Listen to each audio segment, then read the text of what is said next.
ಕ್ರೈಸ್ತನೊಬ್ಬ ಪ್ರತಿ ಭಾನುವಾರ ಚರ್ಚ್ಗೆ ಹೋಗ್ತಾನೆ, ಮುಸ್ಲಿಂ ಮಸೀದಿಗೆ ಹೋಗಿ ಪ್ರಾರ್ಥನೆ ಮಾಡಿ ಬರ್ತಾನೆ. ಅವ್ರು ಏನು ಓದಿಲ್ಲ ಅಂದ್ರು ಕುರಾನ್ ಬೈಬಲ್ಗಳನ್ನ ಓದಿರ್ತಾರೆ. ಆದ್ರೆ ನಮ್ಮಲ್ಲಿ ಎಷ್ಟು ಜನಕ್ಕೆ ವೇದಗಳ ಬಗ್ಗೆ ಗೊತ್ತಿದೆ? ಬೇಡ.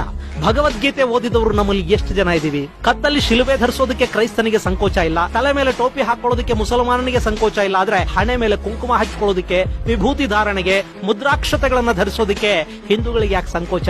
ನಮ್ಮ ಮಕ್ಕಳನ್ನ ಬೋಳು ಹಣೆಗಳಲ್ಲಿ ನಾವ್ಯಾಕೆ ಹೊರಗೆ ಹೋಗೋದಕ್ಕೆ ಬಿಡ್ತೀವಿ? ನಮ್ಮ ಮಕ್ಕಳಿಗೆ ನಾವ್ಯಾಕೆ ನಮ್ಮ ಸಂಪ್ರದಾಯ, ನಮ್ಮ ಧರ್ಮ, ನಮ್ಮ ಸಂಸ್ಕಾರಗಳನ್ನ ಹೇಳ್ಕೊಡೋದಿಲ್ಲ?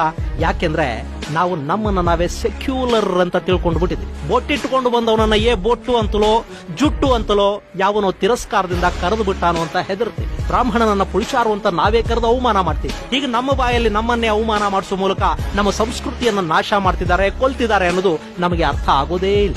ಯಾವನೋ ಮೂರ್ಖ ನಮ್ಮನ್ನ ಆಡ್ಕೊಳ್ತಾನೆ ಅಂತ ನಾವ್ಯಾಕೆ ನಮ್ಮತನ ಬಿಡಬೇಕು? ಇದು ಹಿಂದೂ ಸಮಾಜಕ್ಕೆ ಅರ್ಥವಾಗಿದ್ರೆ ಇವತ್ತವರು ಈ ಜಗತ್ತಿನ ಅತ್ಯಂತ ಬಲಿಷ್ಠ ಸಮುದಾಯಗಳ ಪೈಕಿ ಒಂದು ಅನ್ನಿಸ್ಕೊಳ್ತಾ ಇದ್ರು. ಒಂದು ಮಂದಿರಕ್ಕಾಗಿ, ಮರ್ಯಾದಾ ಪುರುಷೋತ್ತಮನ ಜನ್ಮಸ್ಥಾನಕ್ಕಾಗಿ ಭಾರತದಲ್ಲಿ 5 ಶತಮಾನಗಳ ಕಾಲ ಹೋರಾಟ ಮಾಡಬೇಕಾಗಿರ್ಲಿಲ್ಲ. ಇದು ಅರ್ಥವಾಗಿದ್ರೆ ಕಾಶಿ ಮಥುರಾಗಳು ನಾಶ ಆಗ್ತಿರ್ಲಿಲ್ಲ. ಇದು ಗೊತ್ತಾಗಿದ್ರೆ ಈ ದೇಶದಲ್ಲಿ ಮತಾಂತರಗಳು ಆಗ್ತಿರ್ಲಿಲ್ಲ.